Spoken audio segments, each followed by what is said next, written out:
Open AI কৃত্রিম বুদ্ধিমত্তা উন্নয়নের নতুন ধাপে প্রবেশ করেছে। সংস্থাটি অ্যামাজনের সঙ্গে 7 বছরের জন্য $38 বিলিয়ন ক্লাউড সেবার চুক্তি করেছে। গত সপ্তাহে বড় ধরনের পুনর্গঠনের পর এটি ওপেন এআই এর প্রথম বড় বিনিয়োগ চুক্তি।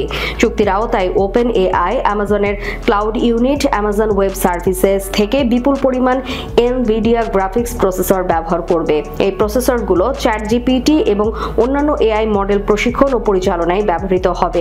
ওপেন এআই প্রধান নির্বাহী স্যাম অল্টম্যান জানান, প্রতিষ্ঠানটি প্রায় $1.4 ট্রিলিয়ন ব্যয়ে 30 গিগাওয়াট কম্পিউটিং অবকাঠামো গড়ে তুলবে, যা যুক্তরাষ্ট্রের প্রায় 2,50,00,000 বাড়িতে বিদ্যুৎ সরবরাহের সমান। অল্টম্যানের ভাষায়, সামনের প্রজন্মের এআই তৈরি করতে বিশাল ও নির্ভরযোগ্য কম্পিউটিং শক্তি দরকার।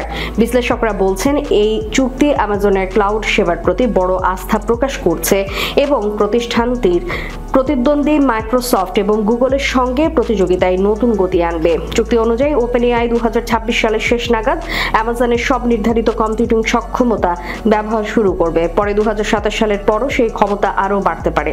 অ্যামাজন এই লক্ষ্যে শত সহস্র এনভিডিয়া চিপ স্থাপন করছে, যার মধ্যে থাকবে সর্বাধুনিক GB200 এবং GB300 এআই এক্সিলারেটর। অন্যদিকে পুনর্গঠনের ফলে ওপেন এআই মাইক্রোসফটের একচেটিয়া ক্লাউড নির্ভরতা থেকে সরে এসেছে।